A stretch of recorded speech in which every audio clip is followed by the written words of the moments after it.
Dear students, in this video we shall understand the poem Rain on the Roof by Coach Kinney, Chapter 6 from NCERT textbook BEEHIVE for class 9. Before you read, कविता पढ़ने से पूर्व. From the title of the poem Rain on the Roof, we can make out that the poem is about the rain. In the poem, the poet talks about the sweet memories of the past that are brought back by the sound of raindrops falling on the roof of his house. कविता की शीर्षक rain on the roof से हमें ये पता लगता है कि कविता बारिश के बारे में है. कविता में कवि अपने अतीत की मीठी यादों के बारे में बात करते हैं जो उनके घर की छत पर गिरने वाले बारिश की बूंदों की आवाज से वापस आती हैं. The poem consists of 3 stanzas. कविता में 3 पद हैं. Stanza 1. When the humid shadows hover over all the starry spheres and the melancholy darkness gently weeps in rainy tears. What a bliss to press the pillow of a cottage chamber bed and lie listening to the patter of the soft rain overhead. अब आइए कविता के पहले पद को समझते हैं. When the humid shadows hover over all the starry spheres. जब नमी वाले काले बादल, पानी से भरे हुए और बारिश लाने वाले बादल सितारों से ढके रात के आकाश में चारों ओर मंडराते हैं.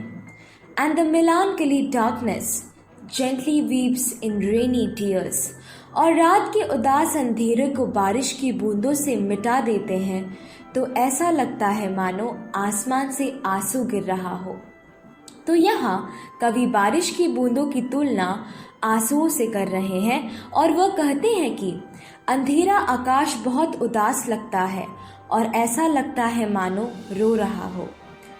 What a bliss to press the pillow of a cottage chamber bed and lie listening to the patter of the soft rain overhead. और उस वक्त अपने शयन कक्ष के बिस्तर पर तकिए पर लेटे छत पर बारिश गिरने की आवाज सुनना कवि को एक सुखद अनुभूति प्रदान करता है. Now let us read the second stanza. Every tinkle on the shingles has an echo in the heart, and 1,000 dreamy fancies into busy being start, and 1,000 recollections weave their air threads into woof as I listen to the patter of the rain upon the roof. तो दूसरे पद में अब कवि कहते हैं कि every tinkle on the shingles has an echo in the heart and 1,000 dreamy fancies into busy being start. जब कवि अपने घर के छत पर गिरने वाली बारिश की बूंदों को सुनते हैं तो उन्हें लगता है कि छत की टाइल्स पर यह झंकार उनके दिल में गूंजती है और छत पर गिरने वाली बारिश की आवाज उनके मन में कई नए सपने पैदा करती है.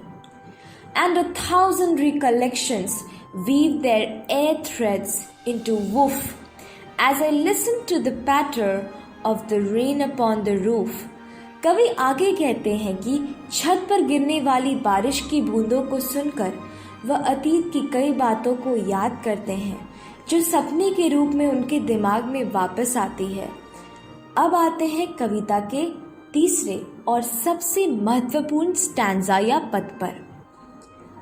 Now in my memory comes my mother, as she used in years agone, to regard the darling dreamers ere she left them till the dawn. Oh, I feel her fond look on me as I listen to this refrain, which is played upon the shingles by the patter of the rain. आगे कवि कहते हैं कि Now in memory comes my mother, as she used in years agone, to regard the darling dreamers ere she left them till the dawn. वह अपनी माँ को सपने में देख रहे हैं. बारिश की मृत माँ की अतीत की यादों को याद दिलाती है जो उन्हें बहुत प्यार करती थी.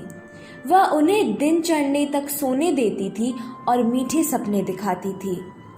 ओह, I feel her fond look on me as I listen to this refrain which is played upon the shingles by the patter of the rain. कवि अभी भी महसूस करते हैं कि उनकी माँ उन्हें देख रही है जब वह अपने कमरे की छत के ऊपर गिरने वाले बारिश की बूंदों के गीत को सुनते हैं। इस प्रकार कवि को छत की टाइल्स पर बारिश की बूंदे की आवाज़ सुनाई देती और जब भी वह इस ध्वनि को सुनते हैं उनकी माँ की यादें वापस आती हैं।